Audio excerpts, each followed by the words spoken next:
Bismillahirrahmanirrahim. Assalamualaikum warahmatullahi wabarakatuh.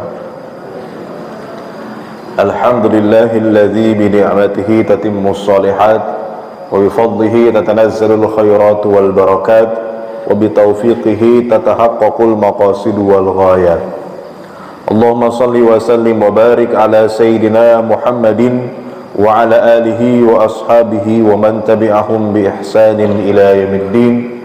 Rabbi shrah li sadri wa yassir li amri wahlul 'uqdatam min lisani yafqahu qawli. Allahumma anfa'na bima 'allamtana wa 'allimna ma yanfa'una wa zidna ilman nafi'a, amma ba'd. Hadirin wal hadirat jemaah kajian duha Masjid Bani Umar yang dimuliakan oleh Allah Subhanahu wa taala, di pagi hari ini yang insyaallah diberkahi ini, mudah-mudahan kita semua yang hadir di sini senantiasa mendapatkan limpahan rahmat dan maghfirah dari Allah Subhanahu wa taala, dan dengan kita hadir di majelis ini menjadi pemberat timbangan amal soleh kita di yaumil qiyamah, amin ya rabbal alamin. Jemaah sekalian, tema yang akan kita bahas yaitu tentang bagaimana cara memahami hadis dengan benar, cara memahami sunnah Nabi dengan benar. Sebab kalau hadis sunnah ya tidak dipahami dengan cara yang benar, yang seharusnya menjadi pedoman kita dalam beragama, malah menjadi sesuatu yang bisa menyesatkan ya. Makanya para ulama kemudian menekankan ya, bahwa dalam memahami hadis kita harus memahaminya dengan cara yang benar. Sufyan bin Uyainah, salah seorang ulama dari kalangan tabi'in, beliau pernah mengatakan, al haditsu madillatun illa lil fuqaha. Hadis itu bisa menyesatkan kecuali bagi orang yang faham, bagi orang yang faqih, bagi para fuqaha, para ulama yang memahami dengan cara yang benar. Sama seperti kita pakai Google Maps ya. Google Maps itu kalau kita pakai buat di jalan kan tujuannya supaya kita tahu jalan, supaya nggak nyasar ya. Tapi kalau kita misalnya nggak paham bagaimana cara pakai Google Maps itu, ya yang sering terjadi malah nyasar. Gitu ya. Kita bawa mobil, tapi Google Maps-nya settingan buat jalur motor, gitu Pak ya. Karena kita nggak paham. Akhirnya sama Google Maps diarahkan ke jalan kecil, Pak, ke gang ya. Itu mobil akhirnya baret-baret karena jalannya kecil dan nggak nyampe. Ternyata jalannya jalan buntu misalnya, gitu ya. Kabarnya kejadian Pak, sampai ada orang meninggal. Dia bawa mobil, ternyata jalan yang dia lalui itu jalan yang jembatan yang sudah rusak ya. Sama Google Maps diarahkan ke situ. Akhirnya dia taklid buta aja sama Google Maps gitu ya. Dia ikutin aja tuh, ternyata itu jembatan udah rusak, gak ada orang yang lewat situ. Tapi Google Maps diarahkan ke situ gitu ya. Dan dia nggak baca situasi yang yang realnya gitu. Akhirnya dia meninggal, jatuh gara-gara Google Maps. Ada yang nyasar ke hutan, nyasar kemana gitu ya. Nah, maka perlu cara baca yang tepat ya, sesuatu yang harus jadi pedoman, jangan sampai malah menyesatkan gitu. Rambu lalu lintas itu kan diciptakan untuk apa? Untuk biar kita tertib lalu lintas, dengan sana kita paham. Makanya kalau kita bikin SIM ya, asalkan bikin SIM yang nggak nembak ya, itu ujiannya apa? Ujiannya kan salah satunya ya bagaimana cara kita membaca rambu lalu lintas supaya kita ketika berkendara itu ya paham ini arti rambu ini apa gitu ya, supaya kita tahu bagaimana cara kita bertindak di jalan raya gitu ya. Ada S, ada P ya, dikasih garis miring, itu maksudnya apa gitu ya. Nah, kalau kita nggak paham ya malah jadi nggak tertib akhirnya gitu ya. Maka harus paham dulu bagaimana cara memahaminya supaya kemudian bisa jadi pedoman gitu ya. Nah, hadis juga sama, ayat Al-Quran juga sama. Ayat Al-Quran itu harus jadi pedoman kita dalam kehidupan dunia supaya kita bahagia di dunia dan akhirat. Tapi kalau kita nggak paham bagaimana cara memahaminya, ya cara membacanya, cara mengaplikasikannya, nah itu yang ada malah kita jadi sesat gitu ya. Salah satu contoh ini kesesatan orang-orang Khawarij. Orang-orang Khawarij itu ya, itu dulunya di zaman sahabat ya, ada orang-orang Khawarij namanya. Orang Khawarij ini orang yang suka mengkafirkan sahabat Nabi yang lain. Pokoknya yang tidak sepemahaman dengan mereka, maka mereka kafirkan. Itu orang-orang Khawarij. Orang Khawarij orang Muslim, Bahkan kata Nabi, nanti orang Khawarij ini orang yang semangat agamanya tinggi, ya, hafal Qur'annya banyak, ibadahnya rajin, tahajudnya sering, tapi mereka pemahaman agamanya kurang, gitu ya. Semangat agamanya tinggi, tapi pemahaman agamanya kurang. Yang ada adalah mereka ya menafsirkan ayat sesuai kehendak mereka. Jadi yang beda dengan mereka dianggap kafir. Nah, itu orang-orang Khawarij. Nah, salah satu keyakinan orang-orang Khawarij itu, ya, kata mereka, orang yang melakukan dosa besar, gitu ya, itu tempatnya di neraka walaupun dia muslim dan tidak akan masuk surga, kayak gitu. Jadi kalau ada orang zina, orang mabok, orang judi, gitu ya, bunuh orang misalnya, itu sudah pasti nggak akan masuk surga, kata orang Khawarij, ya. Dia kafir, otomatis kafir, ya. Jadi kalau orang judi, walaupun KTP-nya Islam, dia muslim, tapi karena dia judi otomatis kafir. Kalau ada orang zina, ya, otomatis kafir, gitu. Pokoknya otomatis kafir, gitu.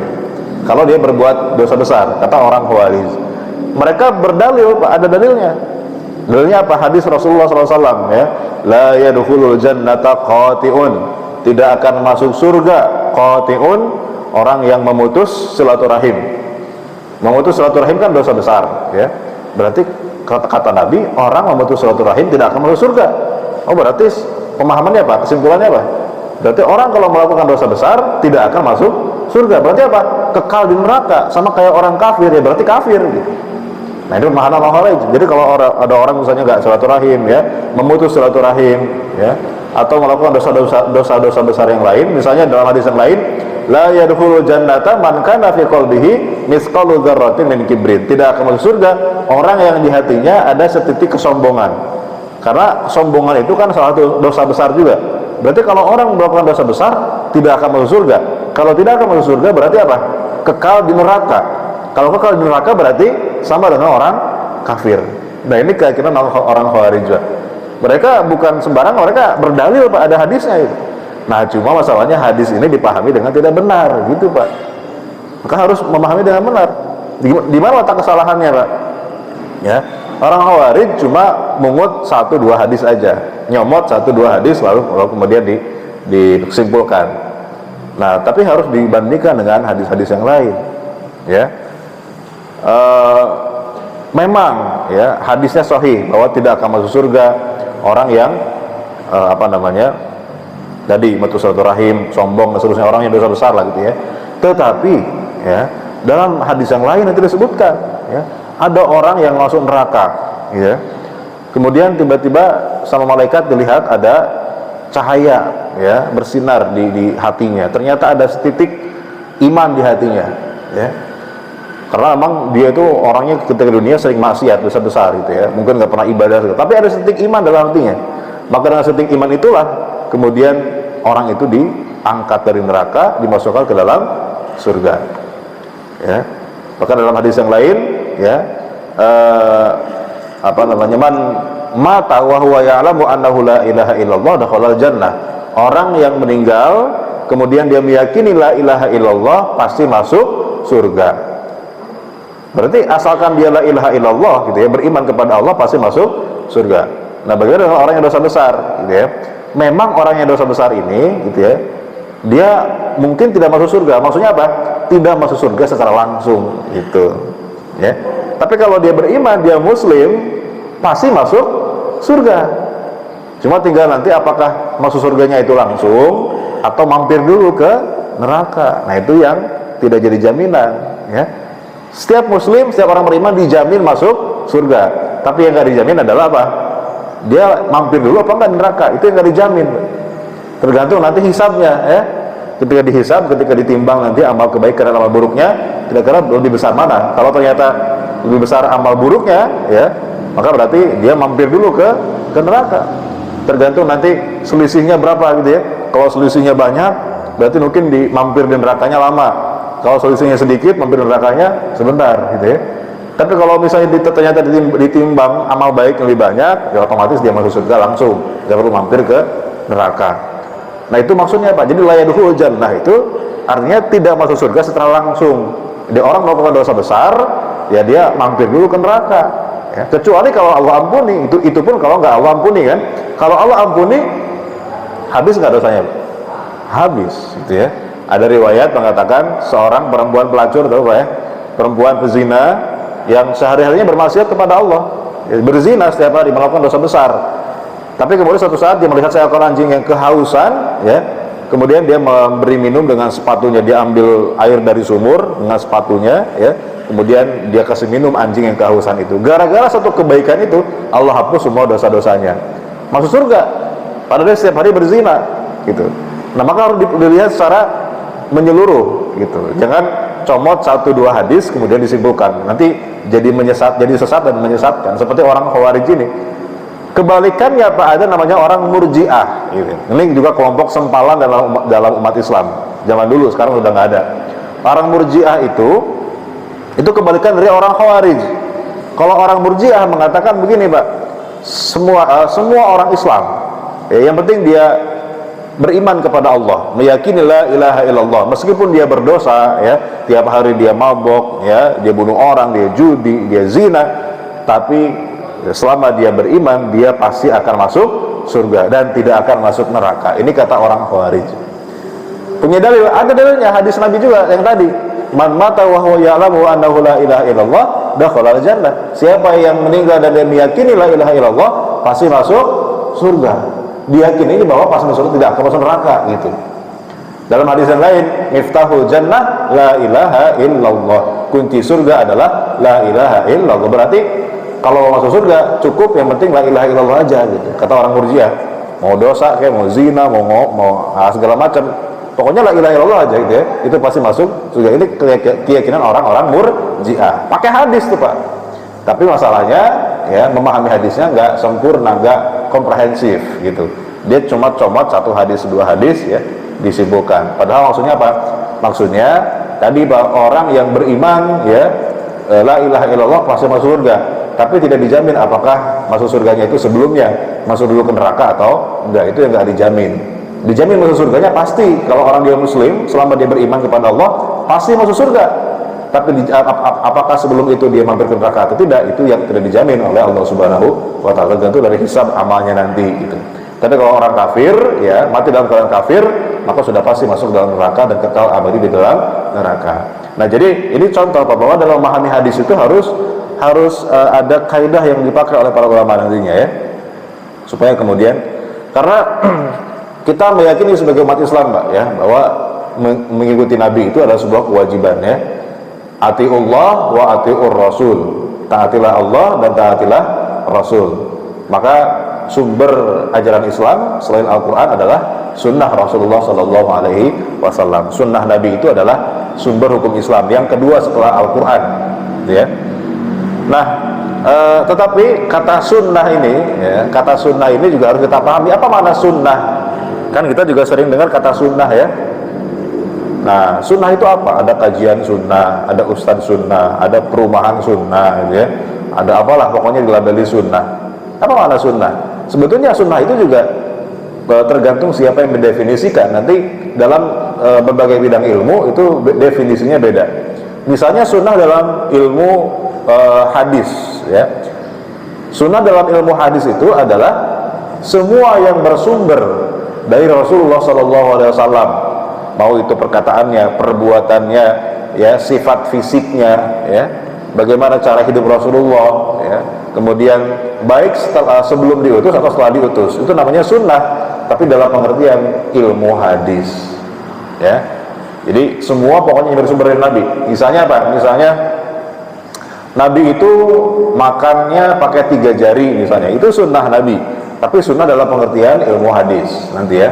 Atau misalnya Nabi itu menyukai pakaian berwarna putih atau hijau, gitu ya, itu juga sunnah Nabi, tapi sunnah dalam pengertian ahli hadis. Pokoknya semua yang bersumber dari Rasulullah itu namanya sunnah Nabi.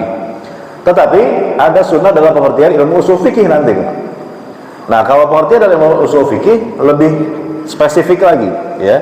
Ulama usul fikih mengatakan sunnah Nabi itu adalah semua yang bersumber dari Nabi yang bisa menjadi dalil syar'i, gitu. Itu lebih spesifik. Semua yang bersumber dari Nabi yang bisa menjadi dalil syar'i. Berarti ada sunnah Nabi yang tidak bisa jadi dalil syar'i, ya. Ada. Contoh apa? Ya, perkataan Nabi yang tidak ada kaitan dengan syariat. Ada. berarti nggak bisa jadi dalil. Contoh misalnya, ketika Nabi ditanya oleh petani kurma di Madinah, ya Rasulullah, ya, ini kami mau minta saran kepada engkau, ya, kira-kira ini kurma ini, kita punya pohon kurma ini dikawinkan apa enggak? Apa biar ditiup angin aja, kawinnya secara alami gitu ya? Kata Nabi, nggak usah, biarin aja, nggak usah dikawinkan manual. Ternyata setelah ditunggu hasil panennya nggak berbuah, ya, nggak bagus pokoknya hasil panennya. Akhirnya mereka komplain kepada Rasulullah, ya Rasulullah, kok begini hasil pertanian kami? Katanya sarannya begitu gitu ya, kami sudah jalankan sarannya tapi ternyata nggak berbuah, ya. Karena sahabat di zaman itu Pak meyakini bahwa Nabi itu sebagai sumber, ya, segala hal, ya, menanyakan sesuatu kepada Nabi itu segala hal, mau urusan agama, urusan dunia, jadi ditanyakan kepada Rasulullah dengan harapan ya dapat jawaban yang apa namanya, mungkin berdasarkan wahyu dan seterusnya. Ternyata jawaban Nabi itu bukan berdasarkan wahyu, jawaban Nabi itu berdasarkan ya pengetahuan beliau dalam masalah pertanian kurma, yang mana Nabi itu orang Mekah Pak. Orang Mekah itu bukan petani aslinya, ya. Orang Mekah itu apa di zaman itu kebanyakan profesinya pedagang, ya. Ditanya oleh orang Madinah yang profesinya petani tentang pertanian, ya Nabi kan nggak begitu paham, ya, gitu ya. Akhirnya ternyata hasilnya kurang baik. Nah, maka Nabi kemudian menjawab, antum a'lamu bi umuri dunyakum, kalian lebih tahu urusan dunia kalian. Ya, ketika dikomplain sama orang Madinah tadi itu, kok Nabi begini hasilnya? Kata Nabi, ya namanya juga saya orang Mekah, nggak tahu masalah pertanian, lagian salah sendiri kenapa nanya ke saya, gitu ya. Nah, ini fatwa Nabi tidak terkait dengan ilmu syar'i, gitu. Ini kaitannya dengan dunia saja, gitu, dengan pertanian, itu tidak ada kaitan dengan syariat, sehingga ini bukan sunnah Nabi dalam pengertian usul fikih, gitu. Jadi dalam pengertian usul fikih itu sunnah Nabi yang dalam koridor hukum syar'i, ya, yang kemudian memang itu berdasarkan wahyu. Contoh misalnya pendapat Nabi terkait misalnya strategi perang, kadang-kadang itu bukan berdasarkan wahyu, tapi berdasarkan opini pribadi Rasulullah sebagai manusia. Misalnya ketika perang Badar itu ya, ada kebijakan dari Rasulullah untuk menempatkan pasukan di suatu tempat. Kemudian kata salah seorang sahabat, ada yang kemudian bertanya kepada Rasulullah, ya Rasulullah, apakah keputusan engkau ini berdasarkan wahyu atau berdasarkan pendapat engkau pribadi? Kata Nabi, ini berdasarkan pendapat pribadiku, kata Nabi.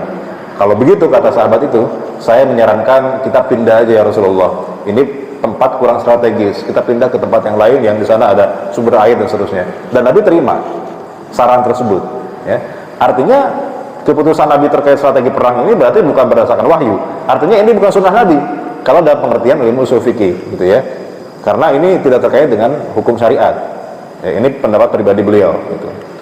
Nah, atau misalnya terkait nanti jadi gini, tidak semua ternyata, gitu ya. Kesimpulannya apa?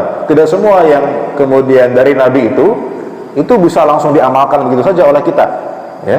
Tidak semua yang bersumber dari Rasulullah itu kemudian wajib diamalkan, gitu. Nah, ini sebagaimana perkataan dari Ibnu Wahab, namanya Ibnu Wahab, ini seorang ahli hadis. Beliau hafal hadis, beliau juga tahu mana hadis sahih, hadis dhaif, gitu ya. Beliau ulama ahli hadis di abad kedua Hijriah. Beliau mengatakan begini, andaikan dulu saya tidak ketemu dengan Imam Malik, Imam Laits, Imam Malik itu imam ahli fikih, ya. Kalau saya dulu nggak berguru sama Imam Malik, maka saya celaka. Kenapa? Dulu saya mengira semua yang bersumber dari Rasulullah itu wajib diamalkan. Ternyata setelah ketemu dengan Imam Malik, Imam ahli fikih, ternyata tidak semua bisa diamalkan, gitu ya.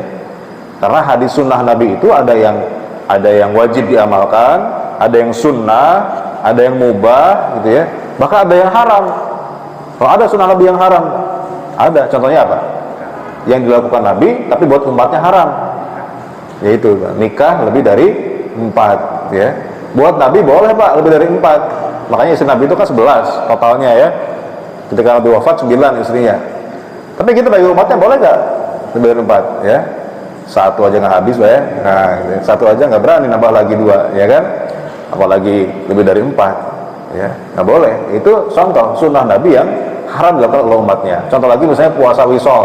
Puasa wisol itu puasa yang nyambung, ya, nyambung ke malamnya Nabi puasa, ya. Itu Nabi boleh melakukan itu, tapi bagi umatnya haram. Kita tidak boleh puasa sehari semalam, itu nggak boleh, gitu ya. Harus buka, menyiksa diri namanya, gitu ya. Nah itu, jadi ada yang haram, gitu ya. Ada yang sekedar misalnya tergantung kondisi. Misalnya ketika Nabi misalnya tadi ada, kita mendengar hadis Nabi itu makan dengan 3 jari. Berarti kita wajib dong makan 3 jari? Nggak wajib, Pak, gitu ya. Tergantung makanannya juga kan. Kalau makannya bubur ayam gimana 3 jari, Pak? Susah gitu ya, nyomotnya susah. Kalau kita makannya soto Betawi gimana 3 jari gitu ya, harus pakai sendok. Artinya ini sunnah Nabi yang ada term and conditionnya gitu ya, ada syarat dan kondisi yang kemudian bisa diamalkan gitu ya. Nah makanya nanti harus ada ilmunya dalam memahami sunnah Nabi itu. Tidak otomatis karena ini hadis, karena ini berasal dari Nabi, kemudian langsung kita disimpulkan bahwa ini wajib. Tidak semua gitu ya. Karena nanti ada sunnah dalam pengertian ilmu fikih. Nah kalau sunnah dalam pengertian ilmu fikih itu ya apa? Sesuatu yang dikerjakan dapat pahala, tidak dikerjakan tidak berdosa. Itu sunnah dalam pengertian ilmu fikih. Misalnya apa? Sholat sunnah, puasa sunnah gitu ya. Itu berarti puasa yang dikerjakan dapat pahala, kalau nggak dikerjakan nggak apa-apa ya. Sholat sunnah misalnya, berarti sholat yang dikerjakan dapat pahala, nggak dikerjakan nggak masalah, nggak dosa ini ya. Itu sunnah dalam pengertian ilmu fikih gitu ya. Nah tidak semua sunnah dalam pengertian ilmu hadis itu menjadi sunnah dalam pengertian fikih. Kira-kira paham nggak? Ya, karena ternyata ketika ditarik ke dalam ilmu fikih ya, sunnah Nabi itu ada yang sunnah, ada yang wajib, ada yang haram malah gitu ya, tergantung gitu ya. Maka di sini perlu ada kaidah-kaidah. Karena kalau tidak ini bisa salah. Maka jemaah sekalian, saya ingin mencoba memberikan contoh-contoh saja ya, contoh-contoh bagaimana para ulama memberikan kaidah dalam memahami hadis. Misalnya para ulama mengatakan dalam memahami hadis itu harus memahaminya secara menyeluruh, holistik, menyeluruh ya. Tidak boleh sepotong-sepotong kayak orang Khawarij tadi itu. Orang Khawarij ngambil ayat sepotong, ngambil hadis sepotong-sepotong. Akhirnya kesimpulannya salah. Jadi para ulama itu tidak main-main Pak ketika menyimpulkan hukum itu. Maka syarat seorang mujtahid ya, syarat seorang ulama yang boleh berfatwa, boleh menyimpulkan hukum, itu harus hafal sekian banyak hadis gitu ya. Kata Imam Ahmad sekitar 400.000 hadis dia harus hafal tuh Pak. 400.000 hadis Pak harus dihafal. Kenapa pertanyaannya harus hafal hadis banyak? Supaya nggak ngambil hadis sepotong-sepotong. Jadi supaya ketika menyimpulkan hukum itu dia kemudian menyimpulkan dari banyak hadis, sehingga kesimpulannya lebih utuh, nggak sepotong ya. Kemudian apa? Melakukan kompromi terhadap hadis-hadis yang kontradiktif. Kadang-kadang ada hadis yang seakan-akan kontradiktif ya. Ada hadis mengatakan haram, ada hadis mengatakan halal. Nah ini ada kaidahnya bagaimana cara mengkompromikan hadis ini. Mungkin halal dalam beberapa kondisi, haram dalam kondisi yang lain gitu ya. Ada cara mengkompromikannya ya. Tidak kemudian kita buang, oh ini berarti hadisnya salah nih, padahal sama-sama sahih ya. Nah, nggak bisa, harus dua-duanya diamalkan. Tapi bagaimana cara mengamalkannya tentu ada ilmunya ya. Kemudian dalam memahami hadis, para ulama mengatakan juga harus melihat konteksnya. Jangan terpaku pada teksnya. Ya, teksnya mengatakan A, tapi jangan terpaku pada teksnya. Boleh jadi ada konteks yang kemudian kita nggak tahu di situ ya. Harus ada. Nah, kita nanti kasih contoh Pak ya. Kita langsung ke contohnya aja.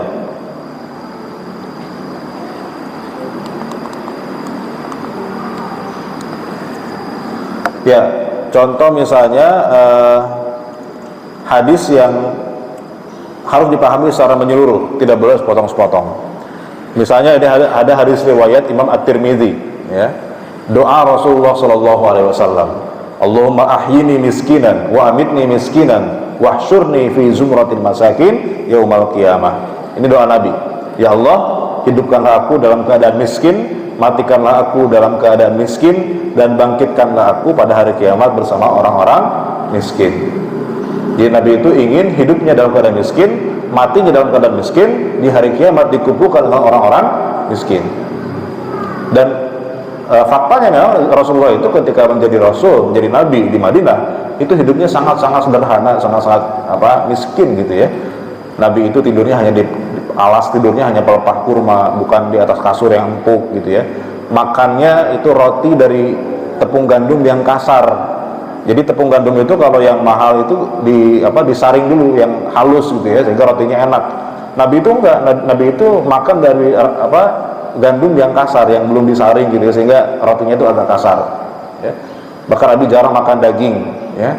Bahkan Nabi ketika mau wafat ya, itu masih punya hutang, belum dibayar. Hutangnya buat apa? Hutangnya buat beli makan, dan hutangnya kepada orang Yahudi gitu. Saking Nabi itu sederhananya ya. Padahal Nabi sebagai seorang pemimpin terbesar di Madinah harusnya bisa memanfaatkan jabatan ya. Kalau mau kaya bisa Nabi itu. Tapi Nabi memilih hidup dalam keadaan miskin, dalam keadaan sederhana gitu ya. Bahkan ghanimah ketika ada perang ya dapat ghanimah, itu Nabi bagi-bagikan ke orang miskin gitu. Nah, berarti sunnah Nabi itu apa? Hidup dalam keadaan miskin, Pak. Berarti kita ini kalau kaya berarti sesuai sunnah Nabi dong kalau begitu, Pak ya. Berarti kita menyelisihin Nabi kalau begitu. Karena Nabi berdoa kepada Allah hidup dalam keadaan miskin, mati dalam keadaan miskin, dikumpulkan di akhirat bersama orang-orang miskin. Oh, berarti nanti di akhirat kalau kita kaya nggak kumpul sama Nabi kalau begitu. Nah, gimana cara memahaminya, Pak? Ini kalau kita ngambil hadis potong doang gitu ya. Oh, berarti kita sebagai seorang muslim itu harus hidupnya sederhana, miskin gitu ya, harus melarat, tidak boleh punya mobil mewah, tidak boleh punya rumah bagus gitu ya.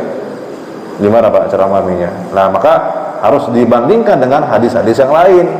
Jangan cuma ambil satu hadis kemudian kita pahami gitu ya. Nah, maka dalam hadis yang lain, hadis yang sahih riwayat Muslim, kita menemukan nanti justru agak berbeda gitu. Informasinya dengan hadis yang tadi.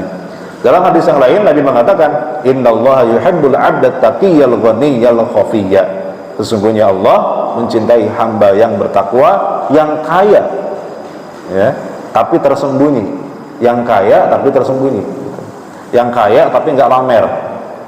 Yang kaya tapi hidupnya sederhana. Nah, maka baru dapat poinnya di situ. Bahwa kaya itu justru disukai Allah. Seorang muslim yang kaya itu justru disukai Allah dengan syarat apa? Dia ini orang bertakwa dan dia kemudian tersembunyi, artinya tidak bermewah-mewahan, tidak pamer. Itu kaya yang disukai Allah. Nah, maka terus bagaimana cara memahami hadis yang tadi itu bahwa Nabi itu minta hidup dalam keadaan miskin segala macam? Nanti para ulama memahami bahwa hadis ini tidak kemudian menjadikan ya bahwa kita itu haram menjadi kaya. Buktinya ya, sahabat Nabi banyak yang kaya raya. Siapa contohnya, Pak? Utsman bin Affan, itu sahabat Nabi yang kaya raya. Beliau itu ketika wafat ya, asetnya triliunan, Pak. Ada yang menghitung asetnya, ahli sejarah menghitung aset beliau ketika wafat itu mencapai 6 triliun rupiah kalau dirupiahkan ya. 6 triliun, Pak. Sekarang siapa pengusaha di Indonesia yang punya warisan 6 triliun ya? Itu Sayyidina Utsman. Ya, karena dari ratusan dinar yang beliau tinggalkan, kebun kurma yang luas beliau tinggalkan, unta-unta yang beliau tinggalkan, harganya sampai 6 triliun ya. Bahkan sampai sekarang beliau masih punya rekening Sayyidina Utsman itu, diwakafkan kan hartanya kan. Masih punya rekening wakaf atas nama Sayyidina Utsman bin Affan sampai sekarang, Pak. Hotel atas nama Sayyidina Utsman bin Affan masih ada, jadi wakaf. Sumur, kebun kurma ya. Kaya tuh. Ada lagi misalnya Abdurrahman bin Auf, itu juga sahabat Nabi yang kaya raya. Nah, kalau memang kaya itu dilarang, tentu sahabat gak ada yang berani kaya. Ini malah jadi kaya banget gitu ya. Di satu sisi Nabi itu hidup sederhana, tapi Sayyidina Utsman hartanya melimpah ruah gitu ya.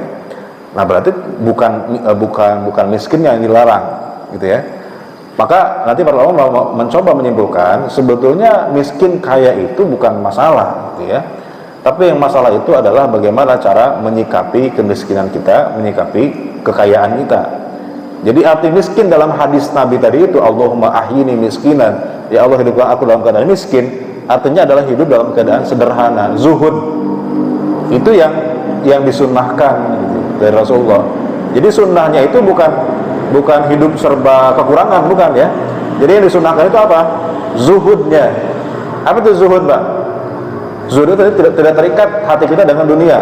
Dunia cuma di tangan, tapi jangan masuk ke dalam hati. Artinya kalau kita punya harta itu ya cukup di tangan saja gitu. Jangan kemudian jadi Tuhan kita sampai nggak bisa tidur gara-gara mikirin ini harta takut dimaling orang, apa orang gitu ya. Sampai melalaikan kita dari ibadah segala macam, itu yang tidak diperbolehkan. Nah, maka yang menjadi intinya adalah sikap zuhudnya itu gitu. Mau kaya mau miskin, yang penting zuhud, yang penting dia sederhana gitu. Yang penting dia tidak bermewah-mewahan, tidak kemudian foya-foya dengan hartanya. Nah, itu yang diminta dari seorang muslim. Maka hadisnya mengatakan Allah mencintai hamba yang bertakwa, yang kaya tapi tersembunyi. Ini hidupnya sederhana gitu.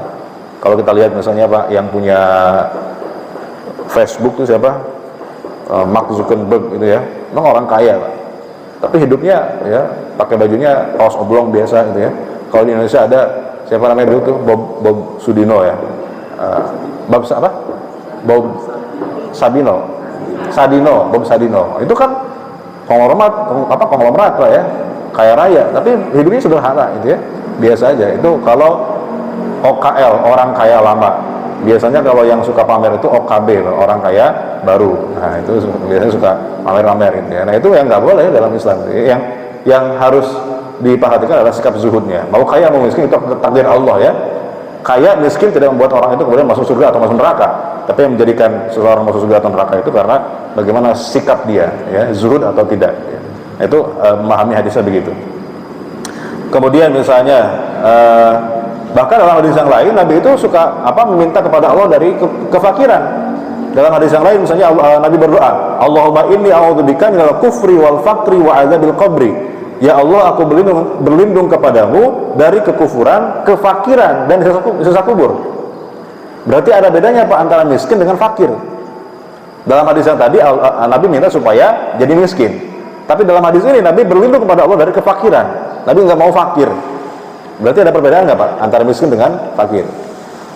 Nabi nggak mau fakir, tapi mau miskin gitu. Nah maka nanti ulama membedakan antara miskin dengan fakir. Jadi miskin itu adalah sikap zuhud, sikap sederhana. Boleh jadi mungkin hartanya banyak, tapi miskin boleh jadi. Artinya miskin itu artinya sikap sederhana ya. Hartanya banyak, tapi hidupnya sederhana, biasa-biasa aja. Tapi kalau fakir itu miskinnya karena nasib, karena melarat, gitu ya. Miskinnya itu karena memang yang nggak punya pilihan, itu fakir gitu ya, melarat. Nah, Nabi nggak mau melarat gitu ya.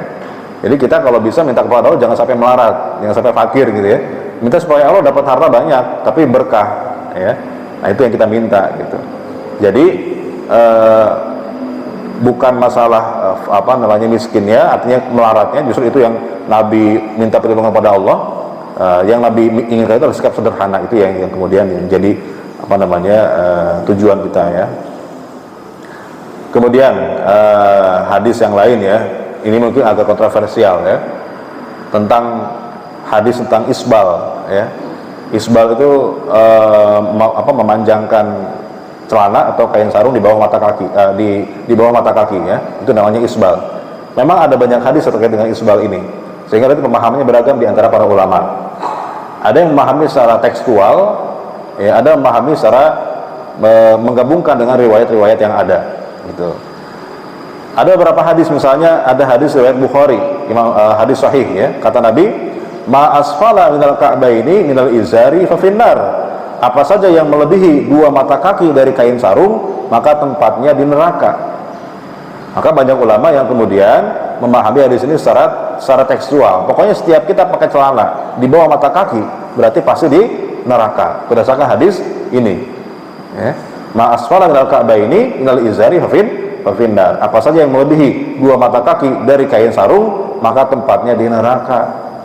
Berarti haram tuh kita pakai celana yang di bawah mata kaki gitu, harus cingkrang ya. Hadisnya hadis sahih riwayat Imam Bukhari. Tetapi Pak, ada hadis yang lain yang kemudian jadi pertimbangan lain oleh para ulama, sebagian ulama yang mengatakan bahwa tidak haram gitu. Haram kalau ada satu syarat gitu. Apa? Misalnya adalah hadis Imam Bukhari juga, hadis sahih juga ya. Kata Nabi, man jarra thawbahu minal khuyala la yanzurullahu ilaihi yaumal qiyamah. Siapa yang menarik bajunya di bawah mata kaki karena kesombongan ya, maka Allah tidak akan melihat dirinya di hari kiamat nanti. Karena kesombongan. Ada tambahan keterangan di situ. Menarik kain sarung di bawah mata kaki dengan kesombongan. Kalau dalam hadis saja kan nggak ada kata-kata sombongnya, pokoknya di bawah mata kaki di neraka gitu kan. Kalau hadis ini ada tambahan keterangan lain, bahwa haram itu kalau ada kesombongannya gitu ya. Allah tidak akan melihat orang ketika memenjangkan kain sarung di bawah mata kaki kalau dengan kesombongan gitu ya. Maka ketika Nabi mengatakan demikian, itu Abu Bakar mendengar karena ada di hadapan Rasulullah. Kalau Abu Bakrin, ya Rasulullah, inna ahada syiqqai izari yassarhi, ya Rasulullah, ini salah satu sisi kain sarungku ini itu di bawah mata kaki. Kalau aku nggak pegang, ini jatuh ke bawah, kata Sayyidina Abu Bakar ya. Kan merasa tersindir dengan hadis tadi kan. Abu Bakar agak deg-degan juga gitu ya. Wah, padahal kain sarung Abu Bakar sedang menjulur ke bawah gitu. Kalau nggak dipegang, jatuh ke bawah. Maka Nabi mengatakan kepada Abu Bakar ya, innaka lasta mimman yasna'u dzalika khuyala. kalau kamu Abu Bakar, kamu bukan termasuk orang yang melakukannya karena kesombongan. Berarti Nabi membolehkan Abu Bakar, karena Abu Bakar nggak melakukannya dengan kesombongan gitu. Nah, sehingga dari hadis ini ya muncul juga pemahaman ulama bahwa yang diharamkan bukan menjulurkan kain sarungnya gitu. Ilatnya bukan itu, intinya bukan itu, titik keharamannya bukan itu. Titik keharamannya apa? Adalah kalau disertai dengan kesombongan gitu. Buktinya Abu Bakar aja di hadapan Nabi, ya, Nabi melihat kain Abu Bakar itu menjulur ke bawah kalau nggak dipegang, ya, ternyata Nabi tidak masalah gitu, karena Abu Bakar tidak sombong. Artinya memang ya mungkin di masa itu ya ada kondisi di mana masyarakat di masa itu ya kalau punya kain baju yang menjulur ke bawah itu seolah-olah strata sosialnya tinggi ya, seolah-olah dia itu orang kaya yang pamer gitu ya, karena kain sarungnya mungkin terbuat dari sutra segala macam sehingga harus diperlihatkan ya, kain sarungnya itu panjang gitu ya. Nah, sehingga ini identik dengan kesombongan. Nah, itu yang diharamkan ya, kesombongannya itu. Sehingga para ulama sebagian mengatakan bahwa berdasarkan hadis ini, ya, hadis yang tadi itu maksudnya adalah kalau sombong. Sehingga kalau nggak sombong berarti nggak masalah. Gitu. Jadi karena titik keharamannya bukan di style pakaiannya, tapi di kesombongannya. Boleh jadi kalau sekarang berbeda kondisinya. Sekarang orang yang sombong itu gimana? Misalnya orang yang sombong zaman sekarang itu kalau misalnya pakai kalungnya itu ya 2 kilo misalnya di leher gitu, kayak yang kemarin itu ibu-ibu yang pulang dari haji ya, orang mana tuh, orang Makassar ya. Nah, itu kan kayak kalungnya di luar tuh ya, diperlihatkan gitu ya. Nah, itu dia memakai kalung itu karena kesombongan, itu yang diharamkan gitu.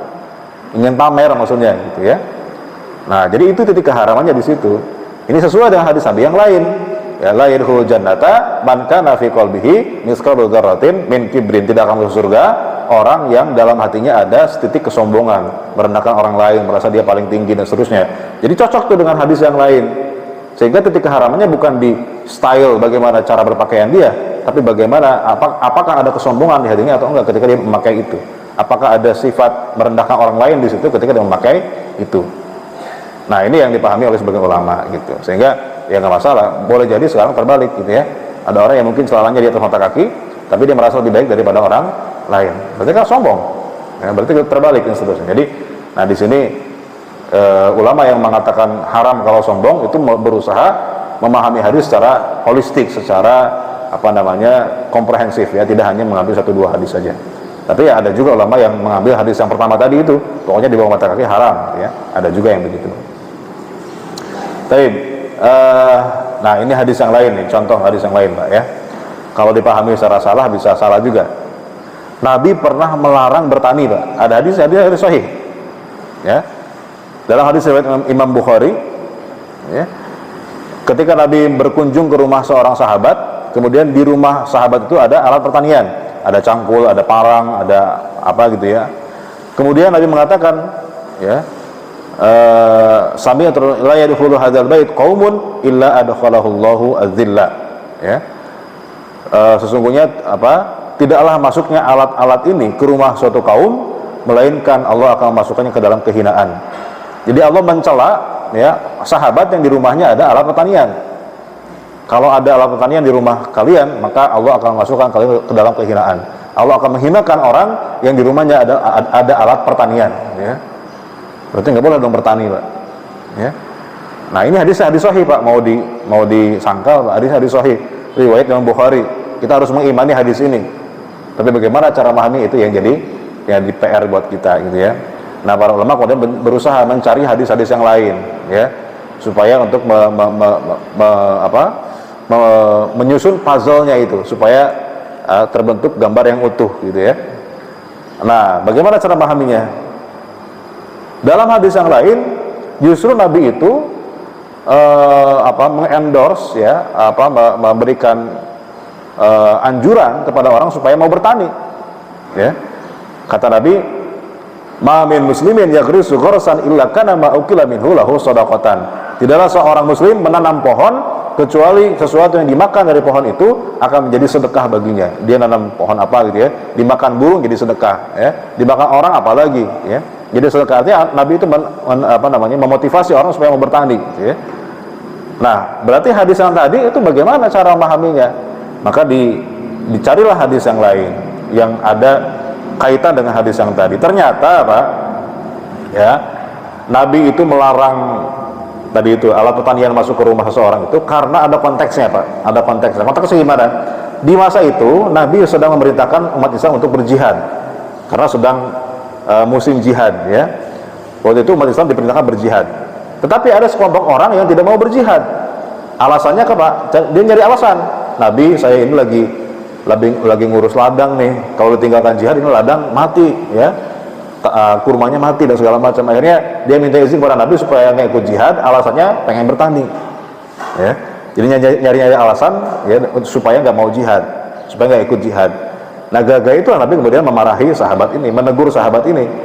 Tidaklah masuk alat pertanian ke rumah seseorang kecuali Allah akan menghinakannya.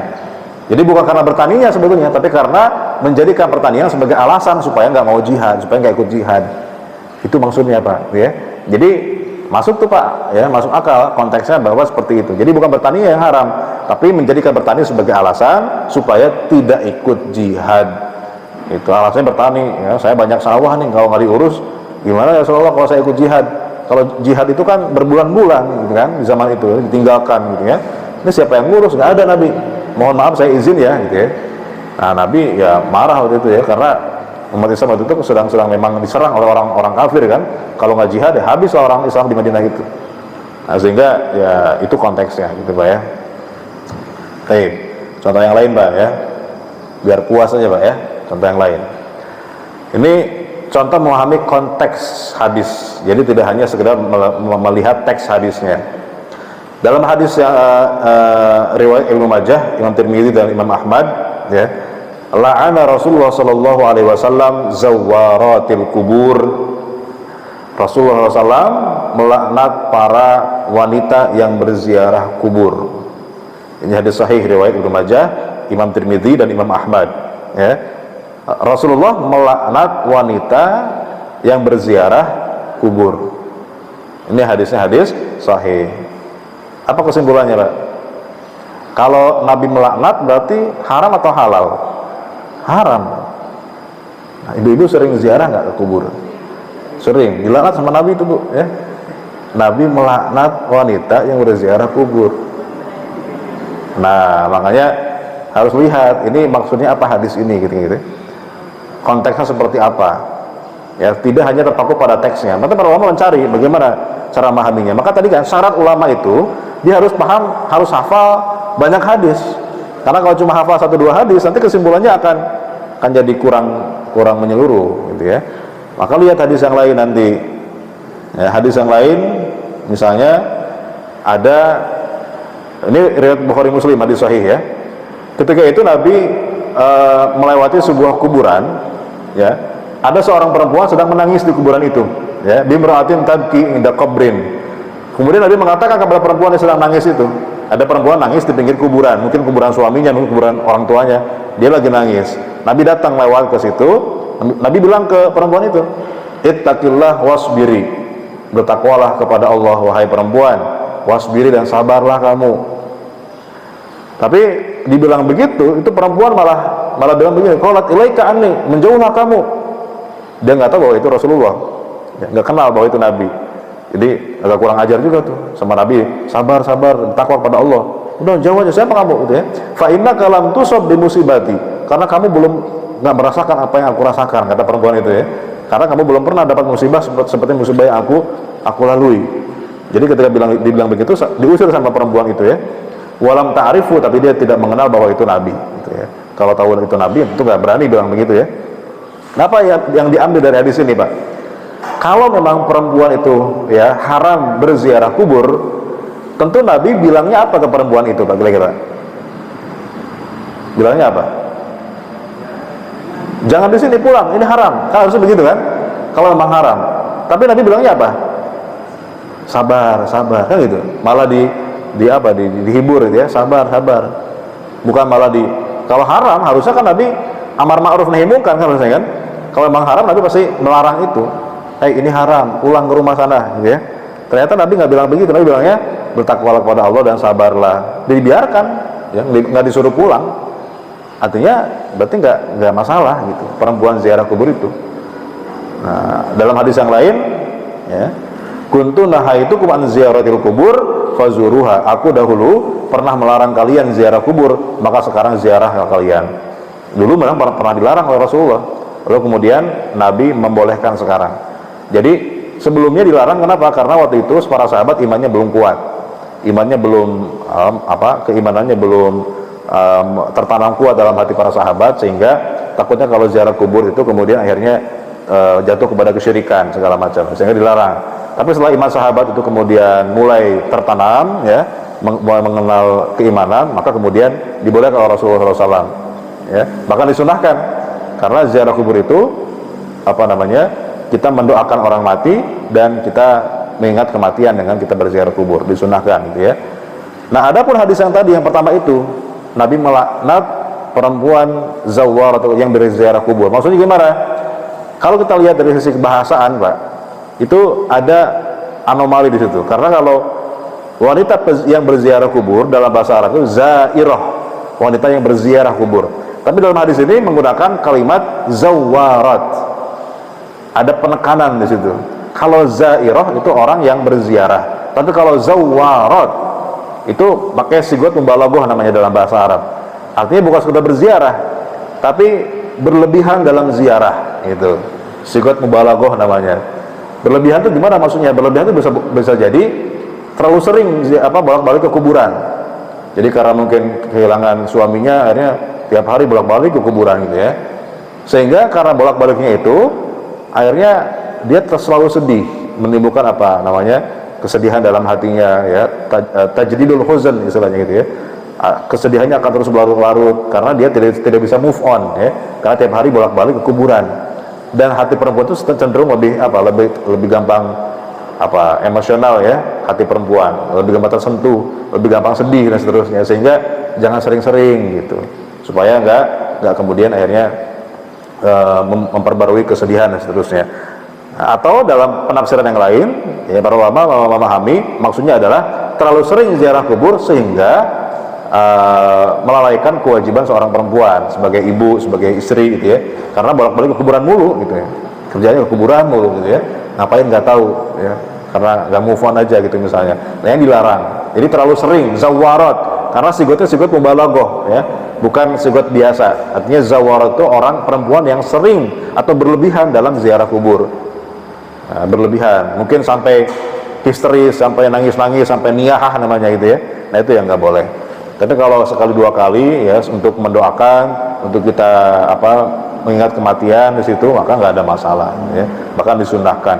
Dan sunnah ini berlaku bukan hanya buat laki-laki, buat perempuan juga sama, disunahkan. Terakhir, ya, ini ada hadis riwayat Imam Bukhari Muslim juga, hadis sahih, ya. La tusafir almar'atu illa ma'azi mahramin. Seorang wanita tidak boleh melakukan safar, perjalanan jauh, ya, kecuali bersama mahramnya. Jadi haram seorang wanita itu melakukan perjalanan jauh kecuali dibersamai oleh mahram. Nah, hadisnya sahih. Bagaimana kasusnya kalau misalnya ada seorang mahasiswi dari daerah, dia kuliah di Jakarta misalnya. Dia di Jakarta nggak ditemani bapaknya, nggak ditemani mahramnya. Ya, dia ngekos sama teman-temannya yang perempuan juga. Nah, berarti haram, ya. Karena ada larangannya, la tusafir almar'atu, tidak boleh seorang perempuan melakukan perjalanan jauh kecuali bersama mahramnya. Berarti kayak tadi itu haram seharusnya. Ada perempuan mahasiswi, dia kuliah di kota, yang ngekos sama teman-temannya, nggak sama mahramnya. Harusnya sama bapaknya itu, Pak, ditemani sama bapaknya atau ditemani sama kakak laki-lakinya, gitu, sama mahramnya. Kalau sama temennya berarti nggak sama mahramnya. Berarti apa? Ya haram. Ada hadisnya, ada hadisnya sahih lagi, Bukhari Muslim, ya, hadis sahih.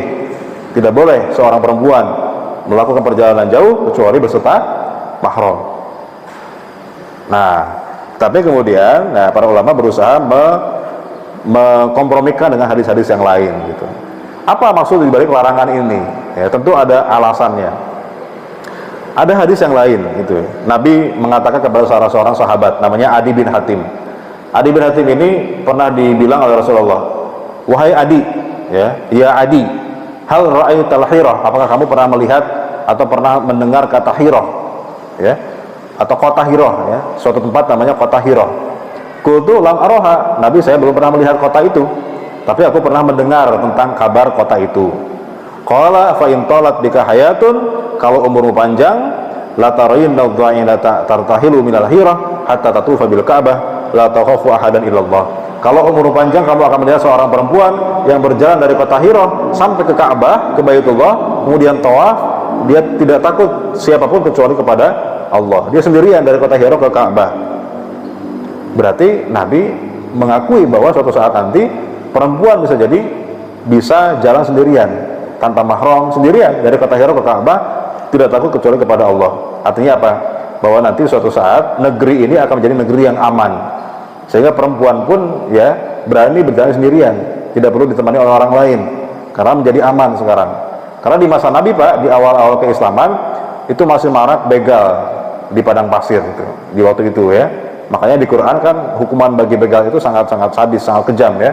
Kata Allah, walladzina yuharibunallaha wa rasulahu gitu ya, wa yas'auna fil ardi fasadan an yuqattalu aw yusallabu aw seterusnya. Orang yang begal, orang yang merampok dan membunuh korbannya, itu kata Allah dalam Al-Quran, maka disalib ya, kemudian dipotong menyilang ya tangan kanan dan kaki kiri, atau tangan kiri dan kaki kanan, kemudian disalib ya sampai mati.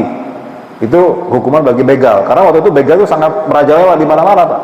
Jadi ketika orang melewati padang pasir untuk misalnya mau dagang, mau kemana, itu pasti di tengah jalan sering dibegal. Kalau perempuan itu diperkosa, dibunuh, dirampok hartanya. Sehingga alasan, nah gitu ya, kata Nabi dalam hadis ini, nanti suatu saat tidak lagi begal, tidak akan ada lagi begal. Kota ini akan aman, kata Rasulullah. Dan sekarang terbukti di Mekah sudah nggak ada lagi begal sekarang ya. Di Madinah sudah nggak ada lagi begal. Kalau orang mau dari Madinah ke Mekah misalnya, Pak, itu sekarang udah nggak naik onta lagi ya.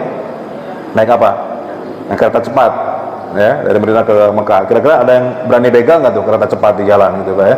Di tengah jalan rel keretanya di stop keretanya gitu, Pak ya. Yang ada begalnya mati, Pak, kelindes ya. Jadi sekarang sudah aman. Terbukti sabda Rasulullah SAW itu ya, bahwa nanti akan jadi negara yang aman. Dulu banyak begal. Nah, artinya Pak, larangan perempuan tidak boleh bepergian jauh kecuali dengan mahram, itu alasannya karena apa kira-kira? Alasannya karena apa, Pak? Alasannya karena keamanan gitu. Jadi harus ditemenin. Nah, kalau nemenin orang lain kan nggak boleh. Maka siapa? Ya mahramnya yang nemenin gitu. Jangankan perempuan, laki-laki pun ya kalau dia sendirian nggak aman, apalagi perempuan. Nah, itu yang dipandang sebagai titik keharamannya di situ gitu. Artinya kalau misalnya kondisi aman, tidak ada kekhawatiran misalnya ada yang mengganggu di jalan dan seterusnya, maka dibolehkan seorang perempuan itu kemudian bisa pergi jauh. Misalnya dia bareng teman-temannya, nggak sendirian lah gitu ya, bareng teman-temannya, walaupun bukan mahramnya, tapi perempuan, sama-sama perempuan gitu ya, bukan teman laki-laki ya. Nah, berarti nggak masalah selama itu aman gitu. Makanya kalau kita mau naik haji ya, naik haji itu ada syarat apa? Harus ada surat mahram ya. Jadi harus ada mahram yang menemani kita kalau haji. Tapi kalau TKW yang kerja di Saudi itu nggak harus ada mahram ya. Nggak harus ada mahram ya. Kenapa? Karena dianggap aman ya, karena kerja di orang yang jelas ya, di rumah dan seterusnya, di ART dan seterusnya, jadi dianggap aman, jadi nggak perlu ada mahram. Tapi kalau haji, nah kalau dia sendirian di tengah jutaan manusia yang kumpul di Ka'bah itu, boleh jadi dia hilang ya, atau kesasar dan seterusnya, sehingga harus ada mahram di situ, ada surat mahram. Jadi alasannya memang karena alasan keamanan di situ gitu ya, atau fitnah dan seterusnya. Jadi itu kira-kira ya contoh-contoh di mana dalam memahami hadis tentu para ulama memiliki kaidah-kaidah gitu ya, tidak kemudian langsung saja ketika ketemu hadis langsung disimpulkan. Maka bagaimana cara aman bagi kita sebagai seorang yang awam dalam membaca hadis? Tentu kita tidak boleh langsung ya membaca hadis lalu menyimpulkannya secara mandiri ya, tapi kita harus melihat bagaimana pedoman dari para ulama. Kita mendengarkan bagaimana penjelasan dari para ulama terkait bagaimana makna hadisnya. Jadi kalau bisa, kalau ngaji hadis, Bapak Ibu sekalian, itu harus baca juga syarah hadisnya. Sama kayak kita baca Quran, itu kalau bisa baca tafsirnya gitu. Jadi jangan cuma baca ayatnya kemudian dipahami atau diterjemahkan doang, tapi kalau bisa baca tafsirnya. Demikian juga hadis. Hadis kalau bisa itu jangan cuma baca hadisnya, tapi baca syarahnya, penjelasan para ulama gimana penjelasan terkait hadis itu, supaya pemahamannya tidak salah. Sama kayak tadi kita pakai Google Maps, niatnya pengen cepat nyampe ke tujuan, ternyata malah nyasar karena kita nggak bisa pakai Google Maps-nya. Maka hadis juga sama. Kalau kita hadis itu supaya kita menjadi pedoman dalam hidup kita, supaya bahagia dunia dan akhirat. Tapi kalau kita nggak bisa cara bacanya, cara memahaminya, yang ada malah menyesatkan, sesat dan menyesatkan. Kayak tadi orang Khawarij ya, jadi sesat akhirnya, mengkafirkan orang lain yang tidak sepaham dengan dia, mengkafirkan orang yang berbuat dosa besar karena pakai modal satu hadis doang gitu ya, yang tidak dipahami secara menyeluruh. Nah itu bahayanya kalau orang tidak memahami dengan benar. Maka cara yang paling aman sebagai orang awam adalah kembalikan penjelasan hadis itu kepada para ulama yang memang kompeten dalam bidangnya. Ya, jadi juga nggak hanya kita memahaminya secara mandiri ya, karena setiap orang punya kepakaran masing-masing. Sama kayak kita misalnya masalah kesehatan, kita kan nanya ke dokter, kita nggak ngarang-ngarang gitu ya, kita nggak ngira-ngira. Karena kalau kita ngira-ngira, takutnya nanti malah dosisnya nggak sesuai kan gitu ya, malah yang ada malah jadi penyakit tuh obatnya ya. Tapi kita harus konsultasi dengan dokter yang tahu itu kira-kira obatnya dosisnya apa, seberapa, kemudian obat yang cocok itu jenisnya apa gitu ya, itu ada ilmunya. Karena kalau kita kemudian ijtihad sendiri, kita beropini sendiri, boleh jadi malah obatnya malah overdosis atau malah kurang efektif gitu. Saya kira itu yang bisa saya sampaikan, kurang lebihnya mohon dimaafkan. Saya kembalikan kepada moderator. Monggo. Alhamdulillah, terima kasih Pak Ustaz atas penyampaian materinya. Kami buka sesi tanya jawab. Bagi jamaah yang ingin bertanya, kami persilakan.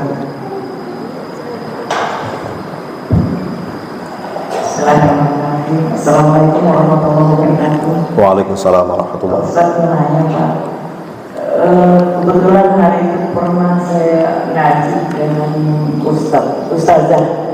Kebetulan saya suka baju panjang Pak, melebihi. Ya. Ketika saya datang itu dia langsung mengatakan itu baju ibu ini haram. Mungkin salah satunya tadi dia baru mengenal satu hadis kan Pak, sehingga saya tidak pernah datang lagi. Dan juga dia bilang pakaian perempuan itu harus 4 lapis sampai dia lihatin pakaian dia gitu, nih lihat saya ini 1 lapis, 2 lapis, 3 lapis. Jadi ibu ini bajunya melebihi ini haram Bu katanya. Berarti jadi yang aku tanyakan di sini bagaimana saya menyikapi itu dan menanggapi omongan dia itu Pak. Soalnya Bu Ustazah itu masih suka ketemu. Terima kasih. Assalamualaikum warahmatullahi wabarakatuh. Waalaikumsalam warahmatullahi wabarakatuh. Ya nggak apa-apa Bu, nggak apa-apa ya. Itu pendapat beliau, kita hormati gitu ya. Walaupun kita tidak setuju dengan pendapat beliau gitu ya. Ya boleh jadi memang beliau berpegangan pada teks hadisnya gitu ya, bukan pada konteksnya. Karena memang dari dulu, bukan hanya sekarang Bu. Sekarang kan kita mengenal ada yang ya sebagian umat Islam yang cenderung lebih ketat ya, tekstual, ada yang cenderung kemudian memahami secara konteks. Itu bukan hanya sekarang. Di zaman Nabi juga sahabat juga terbagi dua juga. Ada yang tekstual, ada sahabat Nabi yang tekstual, ada sahabat Nabi yang memahami secara lebih menyeluruh kontekstual. Contoh misalnya ketika Abu Hurairah, ini sahabat Nabi Abu Hurairah itu kan, beliau memahami bahwa baca ta'awudz ya, a'udzubillahi minasyaitonirrajim, itu bukan sebelum baca Quran, tapi setelah baca Quran. Kalau kita kan a'udzubillah dulu baru baca Quran kan. Kalau Abu Hurairah enggak, Abu Hurairah mengatakan enggak, baca ta'awudz itu setelah baca Quran, bukan sebelum baca Quran. Apa dalilnya? Al-Quran ya. Fa idza qara'tal Qur'ana fasta'id billahi minasyaitonirrajim. Apabila kamu telah selesai membaca Al-Quran, maka berta'awudlah gitu. Jadi dipahami secara tekstual karena di situ pakai fi'il madhi. Fi'il madhi itu artinya kata kerja yang bermakna lampau ya. Qara'ta, kalau kamu telah baca Quran, maka baru a'udzubillahi minasyaitonirrajim. Itu tekstual pada ayat itu. Sehingga Abu Hurairah mengatakan ya berarti baca ta'awudz itu setelah baca Quran.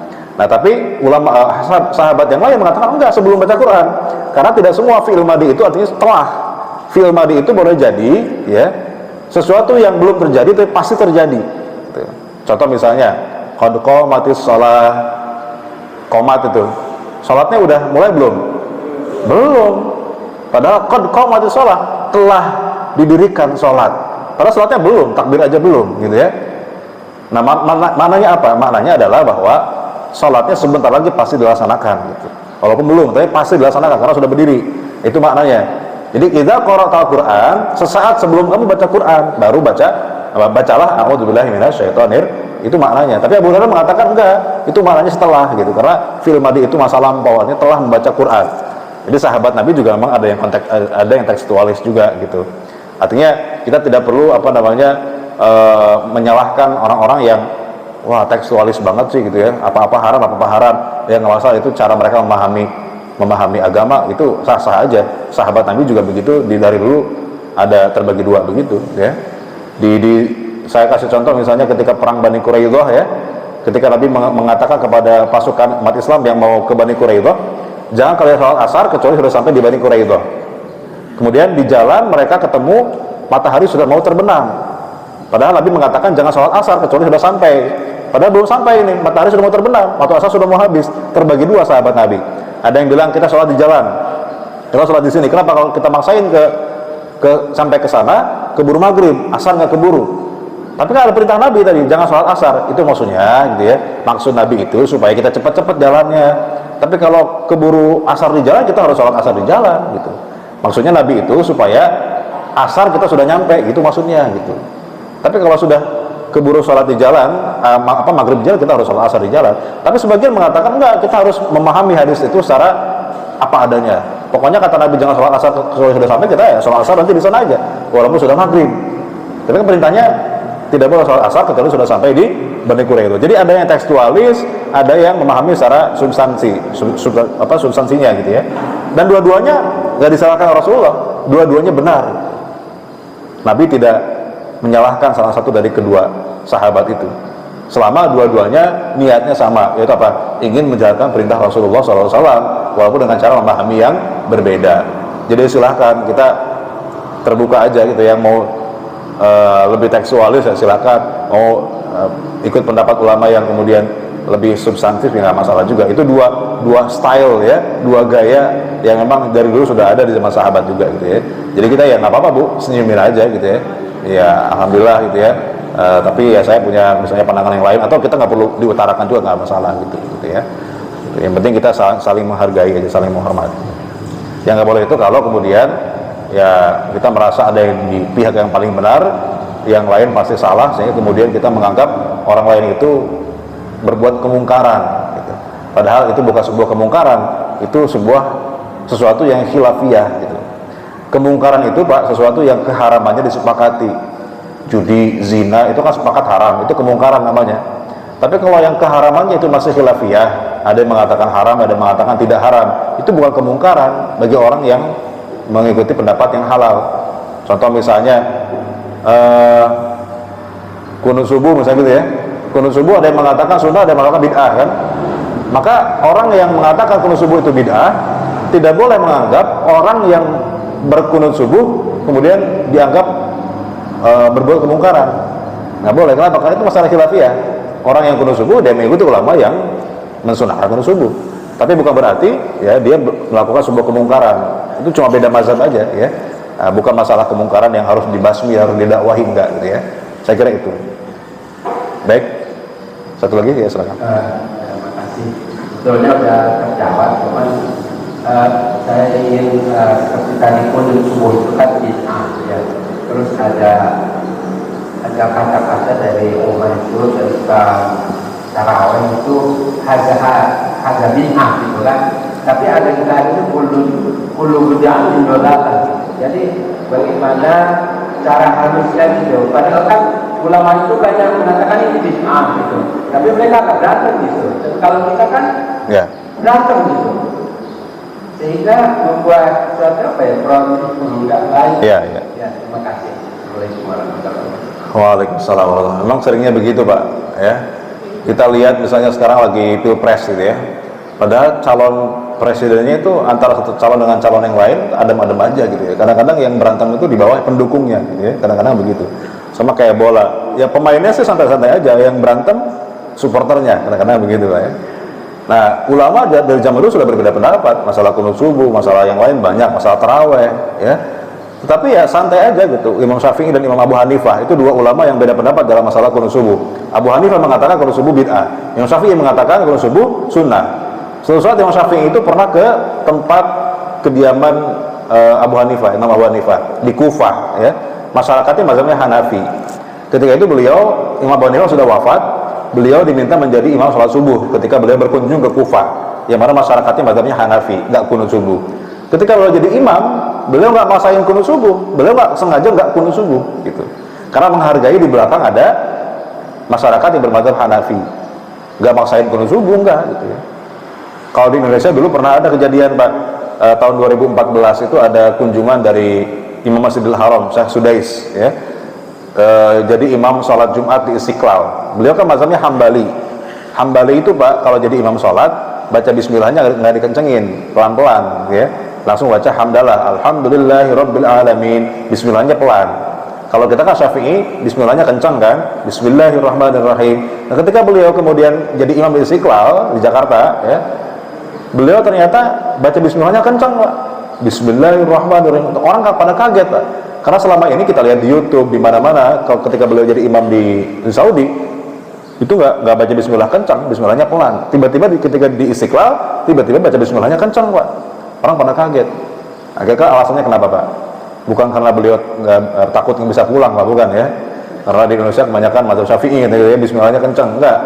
Justru beliau menghargai, ya, bahwa di Indonesia kebanyakan mazhab Syafi'i, jadi beliau ikut, ya, baca bismillahnya kencang. Nah, itu santai, Pak, kalau ulama yang paham, gitu ya. Tapi kadang-kadang kita ini yang di bawah yang kemudian merimbulkan hal-hal yang sesungguhnya itu masalah khilafiyah, masalah yang memang dari dulu ulama sudah beda pendapat. Itu. Sedangkan yang sepakat haram kita biarin. Orang yang nggak sholat kita biarin. Orang yang sudah sholat ya kita tahzir, istilah gitu. Kita bid'ah-bid'ahkan, kita sesalkan. Padahal dia sudah sholat. Justru orang yang nggak sholat malah dibiarin, gitu ya. Itu jadi masalah, gitu ya, Pak. Jadi harus kita pahami mana yang khilafiyah, mana yang memang ini sudah sepakat, gitu. Satu lagi saya Ya. Assalamualaikum warahmatullahi wabarakatuh. Terima kasih, Pak Ustaz. Saya ingin nanya, kita sebagai seorang awam, kiat-kiat apa yang untuk tahu bisa membedakan hadis yang sahih dan hadis yang bukan sahih? Yang hadis sahih maupun yang hadis bukan sahih aja kita masih bingung, apalagi yang sahih atau sahih ada yang jalannya enggak, tambah bingung. Nah, supaya kiat-kiat apa supaya sebagai seorang awam mengetahuinya, gitu, Pak. Kita aja, terima kasih. Assalamualaikum warahmatullahi wabarakatuh. Waalaikumsalam. Seorang yang awam tidak diwajibkan mengetahui mana hadis sahih, mana hadis dhaif, Pak. Itu bukan tugas orang awam. Karena itu tugas berat, Pak. Untuk mengetahui hadis sahih, hadis dhaif itu tugas berat. Itu tugasnya ahli hadis. Tidak semua ulama juga bisa, ya. Hanya ulama yang memang pakar dalam bidang ahli hadis. Ada ulama yang pakar ahli hadis, ada ulama misalnya pakar ahli fikih, ya, ada yang ahli fikih tapi belum tentu dia ahli hadis, ya. Ada yang ahli tafsir belum tentu ahli hadis, segala macam, ya. Ada ulama yang memang ahli semuanya. Misalnya Imam Syafi'i itu selain beliau ahli fikih, beliau ahli hadis, beliau ahli tafsir, gitu ya. Artinya memang tugas atau pekerjaan menyortir hadis, mana hadis yang sahih, mana hadis dhaif, itu memang tugas keilmuan yang hanya orang yang pakar di bidangnya, seperti Imam Bukhari, Imam Muslim, ya. Maka kita ini hanya taklid aja, Pak. Kita ini, ya, bahkan para ulama sekarang hanya taklid kepada hasil dari penilaian dari ulama ahli hadis di masa lalu, seperti Imam Bukhari, Imam Muslim, itu kan. Maka Imam Bukhari, Imam Muslim itu disebut-sebut sebagai kitabnya itu, kitab sahihnya itu sebagai kitab yang paling sahih, ya, kitab hadis yang paling sahih setelah Al-Quran, ya, kitab yang paling sahih setelah Al-Quran. Al-Quran itu derajat sahih yang paling tinggi, itu Al-Quran, Pak. Karena semua ayatnya mutawatir. Mutawatir itu adalah derajat sahih yang paling tinggi. Jadi tidak ada yang lebih sahih daripada mutawatir. Semua ayat Quran itu mutawatir. Nah, di bawahnya ada kitab Sahih Bukhari. Nah, kitab Sahih Bukhari itu kitab hadis yang hampir semua hadisnya itu pasti sahih. Kenapa? Karena Imam Bukhari menerapkan syarat yang ketat ketika menyeleksi hadis. Apa syaratnya? Ketat banget, Pak. Misalnya orang yang ketahuan pernah berbohong, nggak terima hadisnya. Kalau dia melakukan hadis maka nggak dicoret tuh hadisnya. Atau misalnya orang bahkan pernah makan di pinggir jalan, Pak, ya, itu hadisnya dicoret. Kenapa? Karena waktu itu orang makan di pinggir itu kayak pengangguran gitu ya. Orang yang tidak punya muruah, orang yang tidak punya harga diri, kok makan di pinggir jalan ngapain gitu ya, kayak pengangguran gitu ya. Sehingga kalau dia meriwayatkan hadis, maka hadisnya dicoret, nggak diterima. Padahal boleh jadi orang yang jujur, boleh jadi yang disampaikan itu benar, tapi karena tidak sesuai dengan kriteria beliau ya, yang ketat itu, sehingga tidak semua hadis sahih itu dimuat dalam Sahih Bukhari, karena itu sahih yang sudah terseleksi dengan ketat.